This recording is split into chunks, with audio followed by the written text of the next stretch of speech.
Hey, hello everybody. Hope you're having a great day. My name is Robert Rico, head instructor here at US Realty Training. Hey, listen, today we have 25 questions just for you. 25 questions that you're probably going to see on that state exam for Washington. If you'd like more questions like these, US Realty Training provides a state exam prep package for Washington, which comes with practice exams, terminology flashcards, video explanations, an ebook study guide, and so much more. Hey, listen, if you're interested, the link for that is in the description and in the comments below. With that said, let's get started. Which of the following best describes the legal concept of personal property? I actually like this question.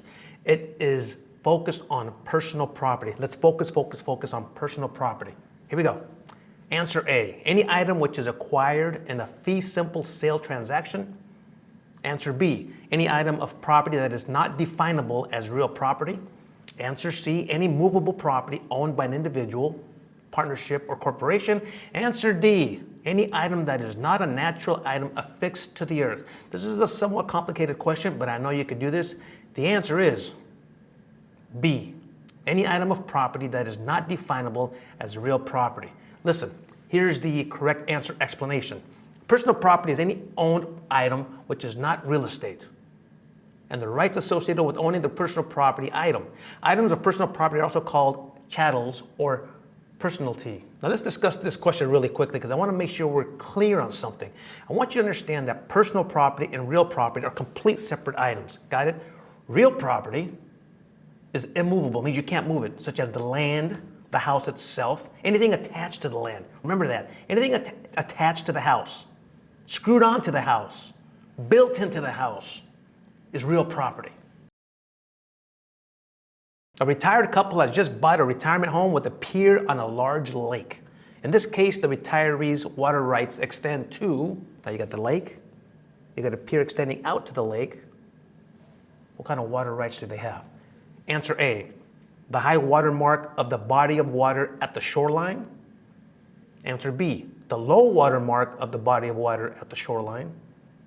Answer C, the center of the lake. Answer D, the end of the pier. Let's think about this for a second. Picture it, house, pier extending into the lake.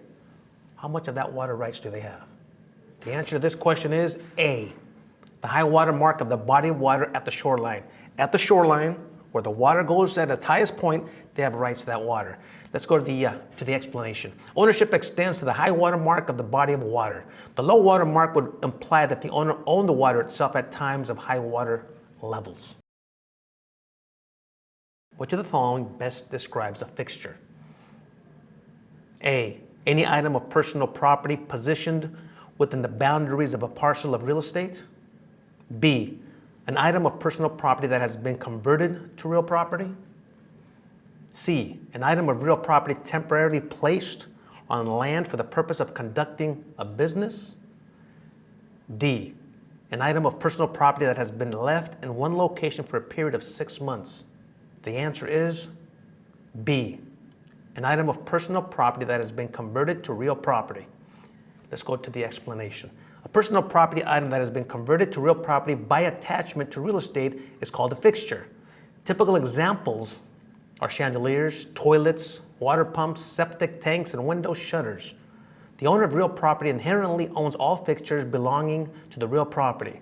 When the owner sells a property, the buyer acquires rights to all fixtures. Let me give you a quick tip. Anytime you see the word fixture, I want you to think of the word attached.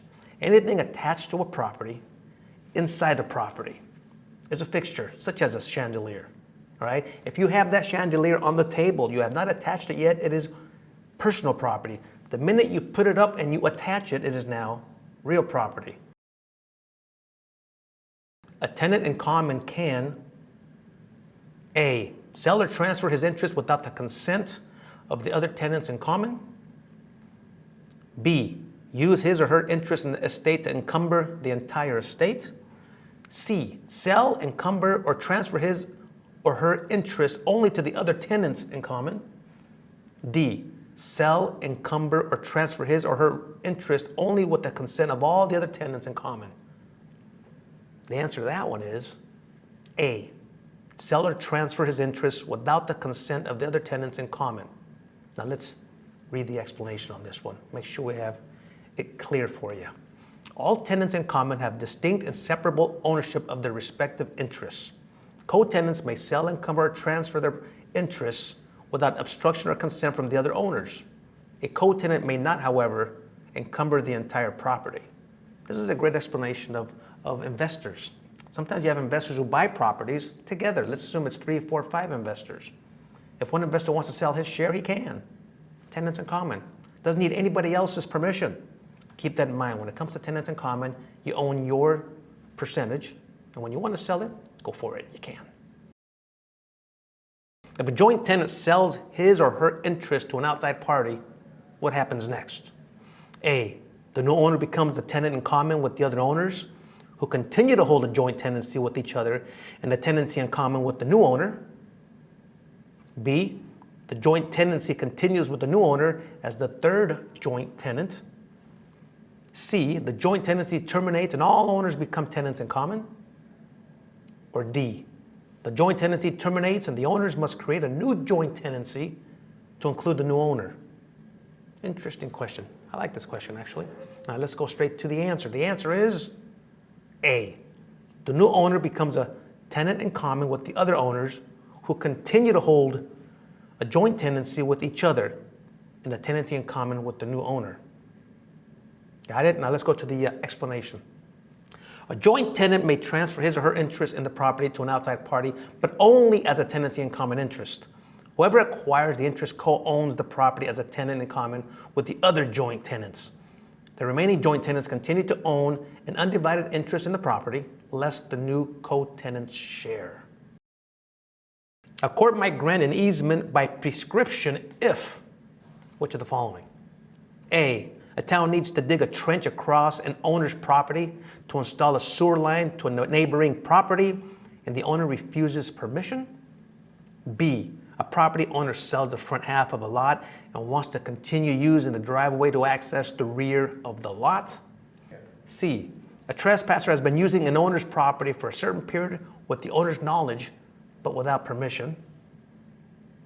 And D, a property owner wants to prevent an owner of an adjoining property from building an improvement that blocks her view. Another great question. An easement by prescription. Now here, of course, we're looking for that term, easement by prescription. The answer to this one is going to be C. A trespasser has been using an owner's property for a certain period with the owner's knowledge, but without permission. If someone uses another's property as an easement without permission for a statutory period of time and under certain conditions, a court order may give the user the easement right by prescription, regardless of the owner's desires. For a prescriptive easement order to be granted, the following circumstances must be true. The use has been occurring without permission or license. The owner knows or is presumed to have known of the use. And the use has been generally uninterrupted over the statutory prescriptive period. Simple question. How is a lien terminated? A, payment of the debt that is the subject of the lien and recording of the satisfaction. B, transfer of the property that has the lien. C, recording of another lien that is superior. Or D, death of the liener or lienee. The answer to that is A, payment of the debt that is the subject of the lien and recording of the satisfaction. If you want to get rid of a lien, pay it off. Simple as that. Let's go to the explanation. A lien terminates on payment of the debt and recording of the documents. Payment of the debt and recording of the appropriate satisfaction documents ordinarily terminate a lien. If a default occurs, a suit for judgment or foreclosure enforces the lien. These actions force the sale of the property. Again, bottom line, if a property has a lien on it, you want to get rid of it? The easiest way is probably just to pay off the lien. Get rid of it.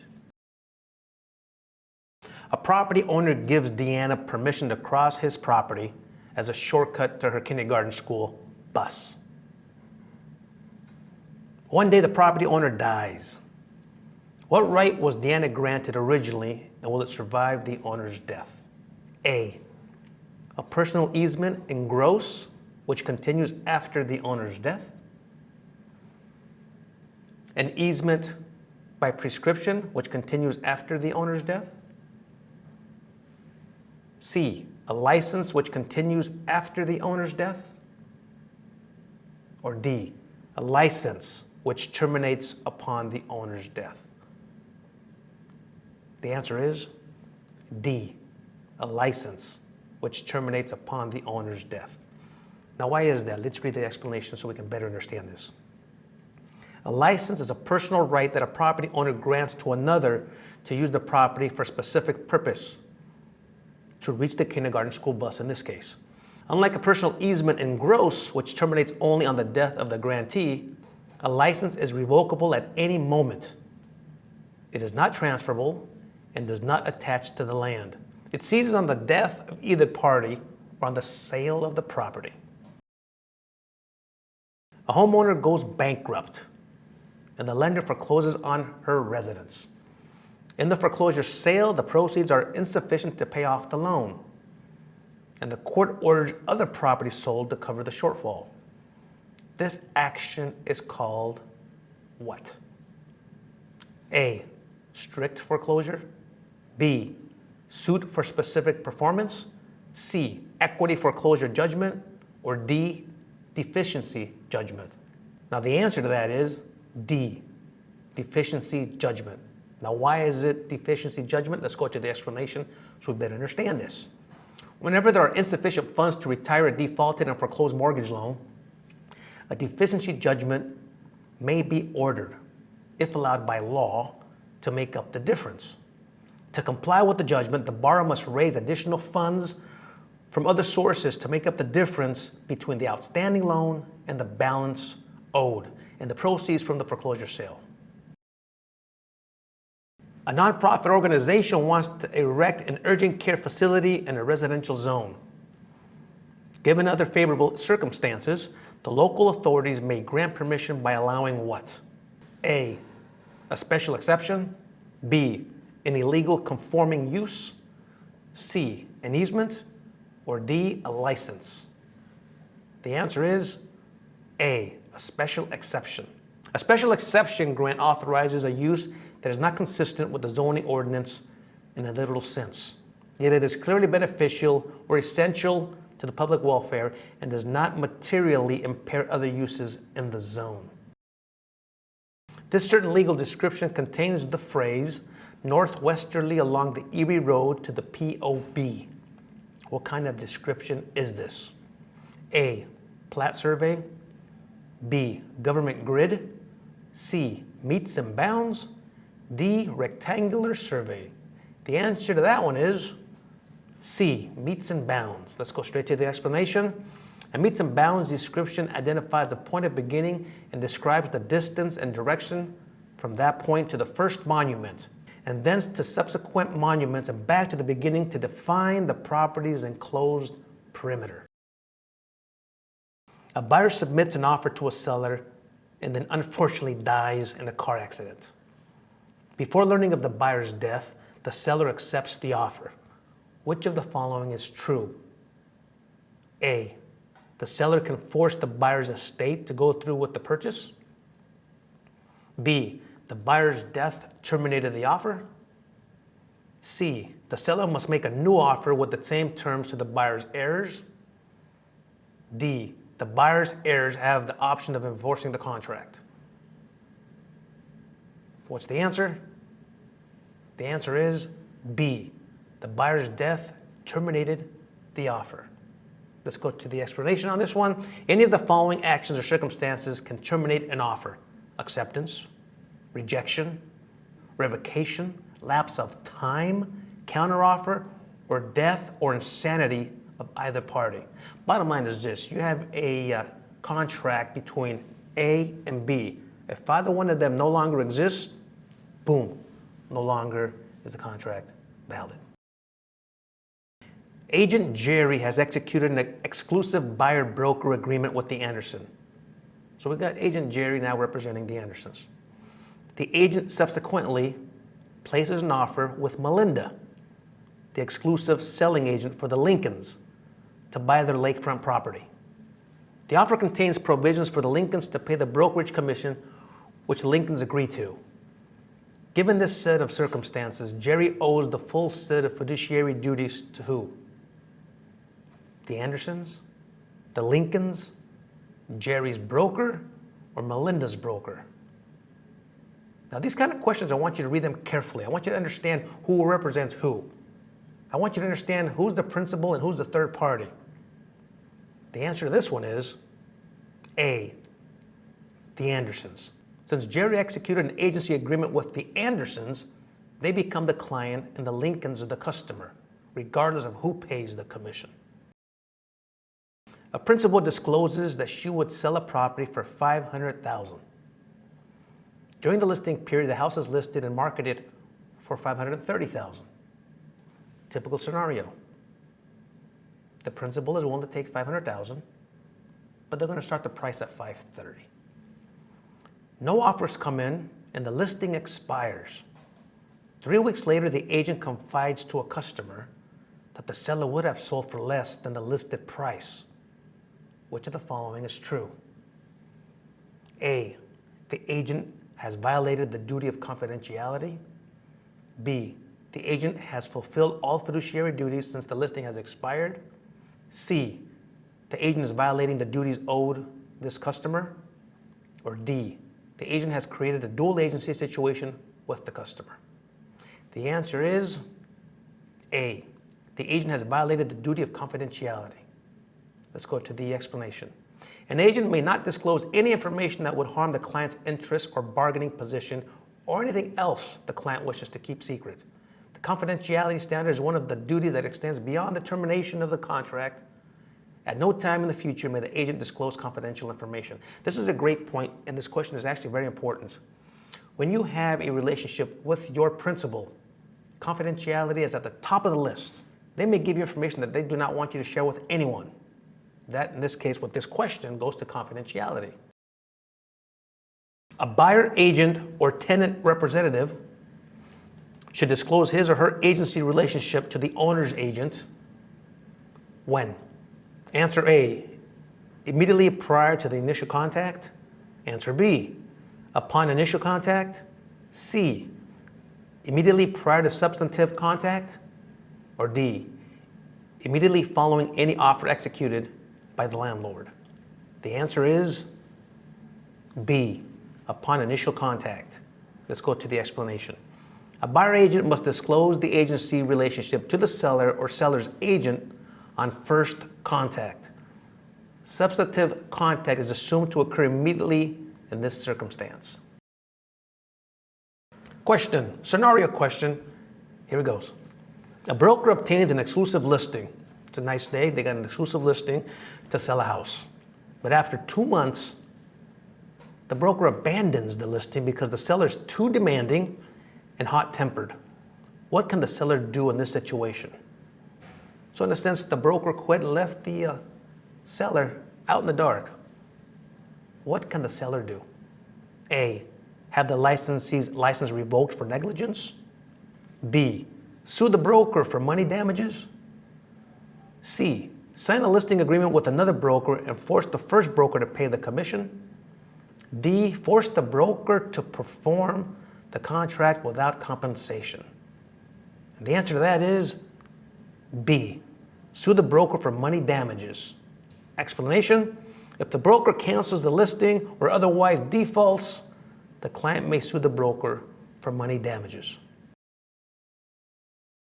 A property owner agrees to pay a broker an open-ended commission as the difference between the sale price and the net amount, provided the owner receives a minimum amount of proceeds from the sale at closing. This is an example of A, exclusive right to sell agreement, B, exclusive agency agreement, C, open listing, or D, net listing. The answer to that is net listing. Explanation, a net listing is one in which an owner sets a minimum acceptable amount to be received from the transaction and allows the broker to have any amount received in excess as a commission, assuming the broker has earned a commission according to the other terms of the agreement. In obtaining offers from a buyer, an agent must be careful to A, Pursue only those offers which are at or near the listing price.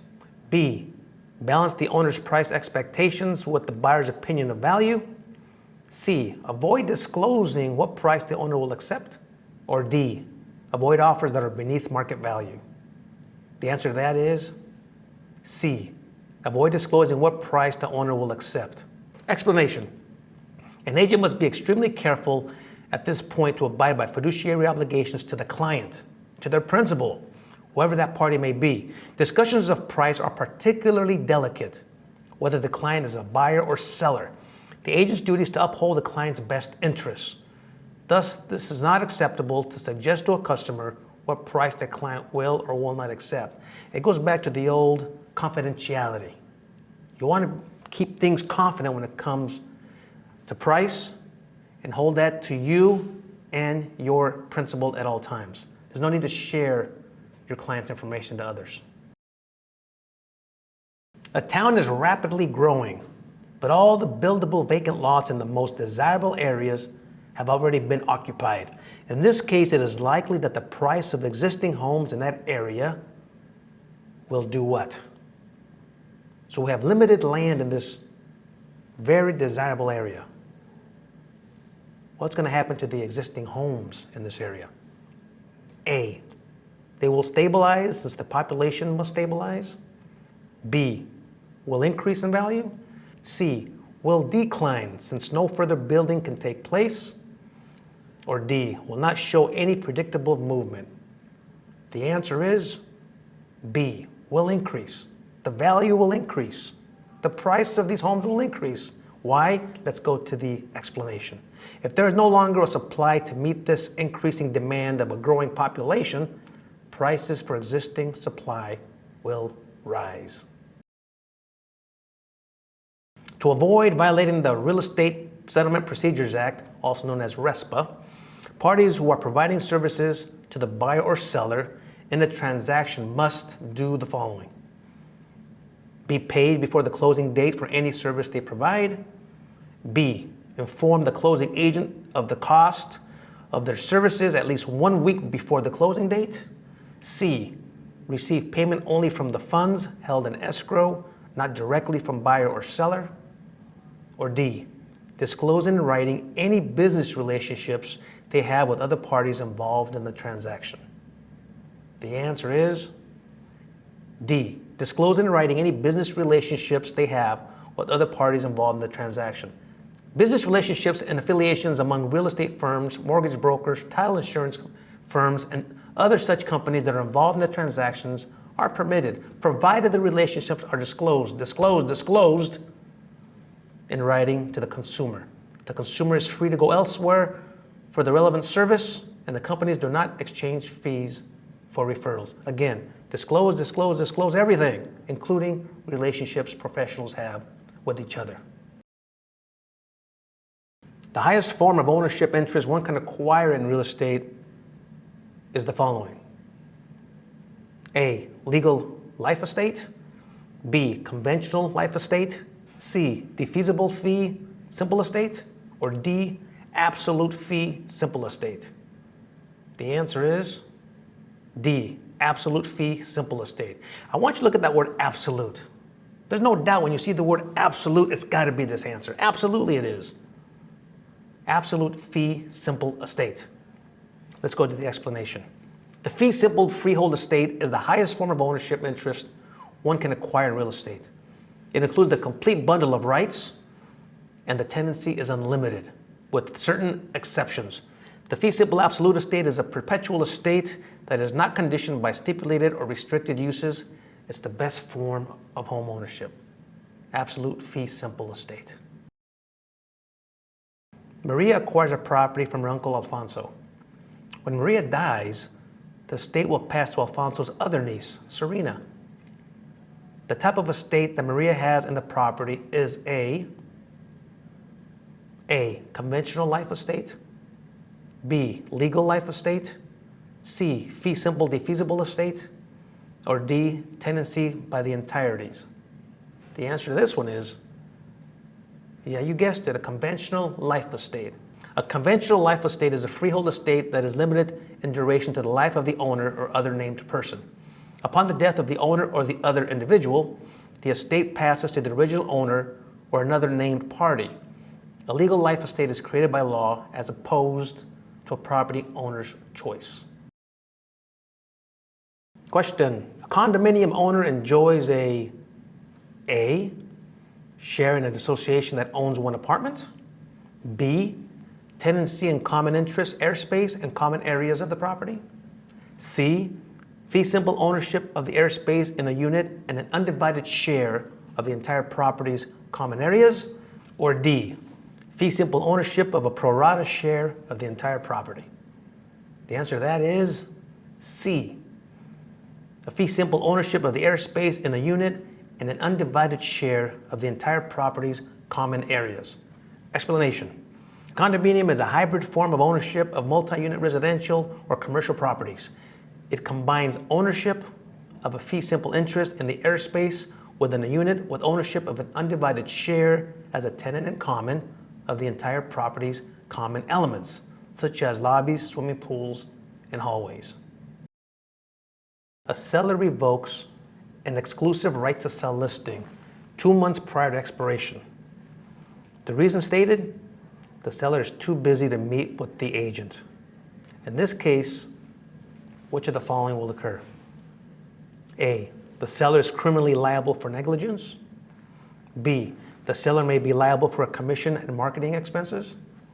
C, the agent can sue the seller for specific performance even if no customer had been located.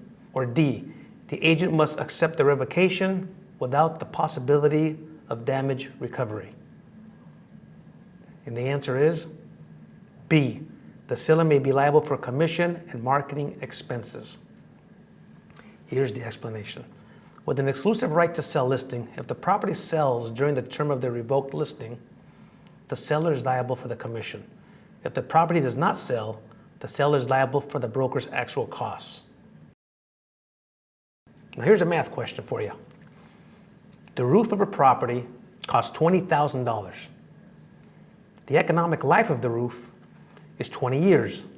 Assuming the straight line method of depreciation, what is the depreciated value of the roof after 3 years?